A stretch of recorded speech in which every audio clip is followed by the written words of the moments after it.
the Guardians are down 2-0 in the World Series, but I am not alarmed. I am not alarmed. We will rally. I'm sure Akash Chogali from Americans for Prosperity agrees with me. You are a Guardians fan, are you not, Akash? Or we can end this interview now. I am a Red Sox fan, which makes me not a Yankees fan, Hugh.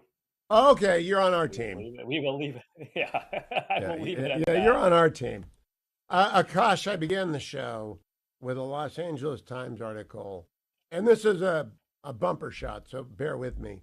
California Coastal Commission is the worst agency in America, the most overbearing, the least responsive, the least constitutional, the most aggressively anti property rights agency in America.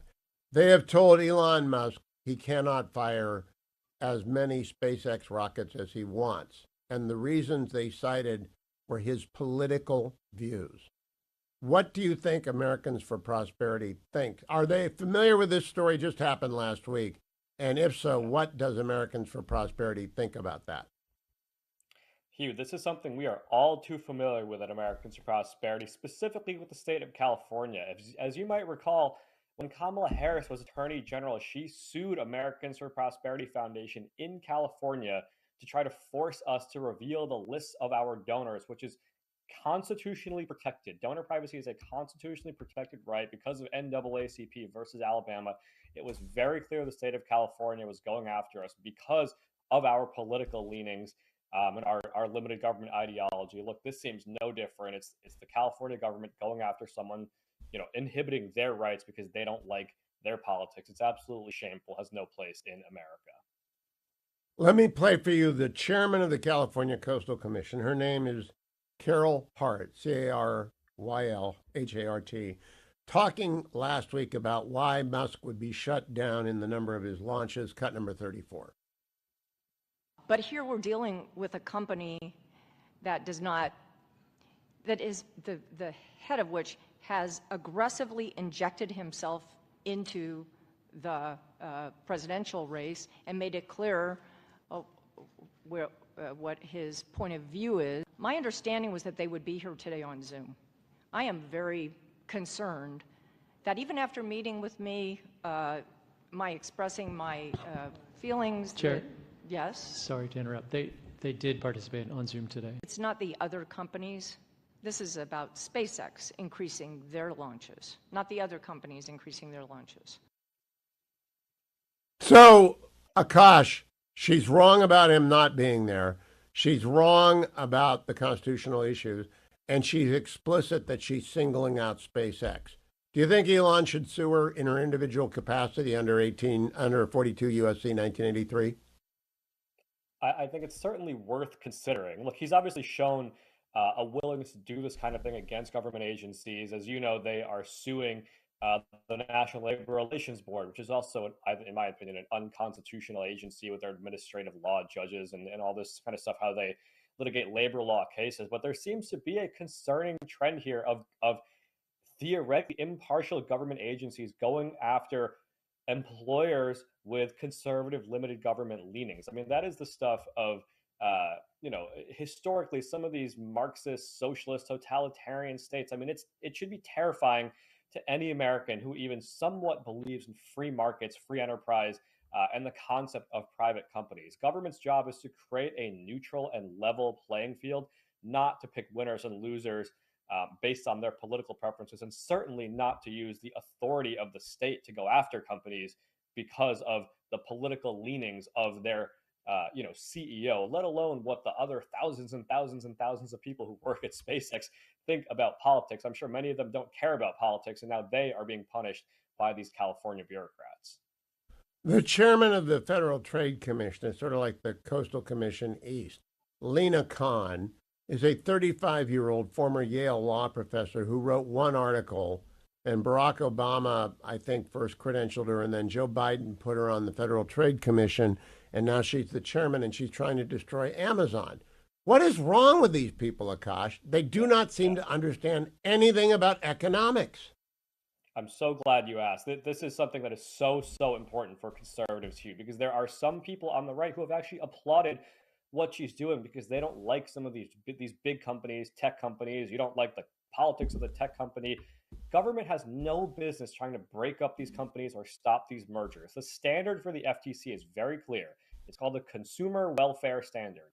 If there's a risk that it is harming consumers, then the FTC may have an authority to step in, investigate, take action. That is obviously not the case with something like Amazon. People absolutely love Amazon. You can go on your phone, order something at 3 o'clock in the morning, it's there at 8 a.m. That's exactly the kind of service, if Lina Kahn had her way with Amazon, would cease to exist. Amazon itself would probably cease to exist if she had her way.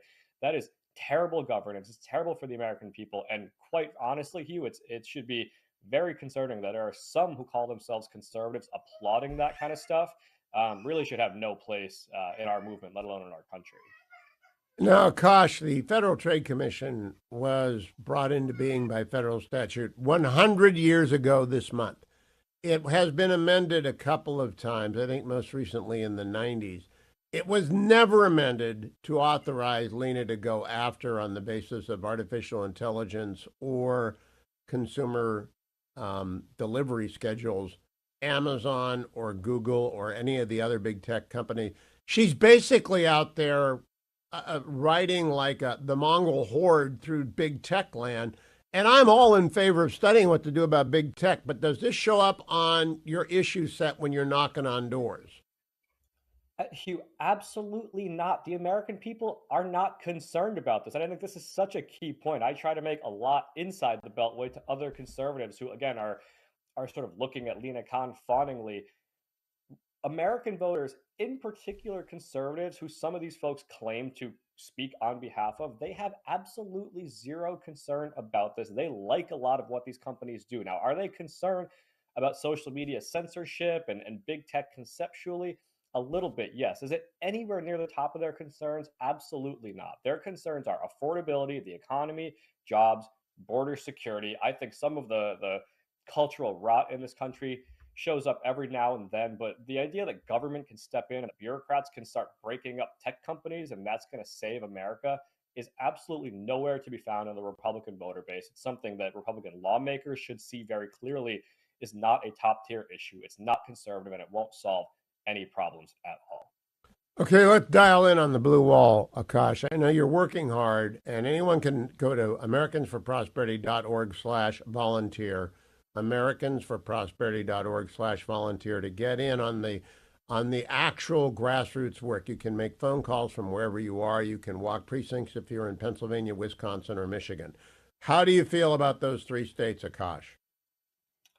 Hugh, these states are as close as they have been in an election in my lifetime. These are an absolute toss-up. I think, frankly, there's some overconfidence on both sides, and I think it's unfounded. This is going to be a toss-up. You know the old adage is going to come down to turnout, but what that actually means is it's going to come down to operations, the campaigns themselves, outside organizations, their ability not only to mobilize their base, but there's a very, very tiny, tiny sliver of swing voters left in this country in these states, Hugh.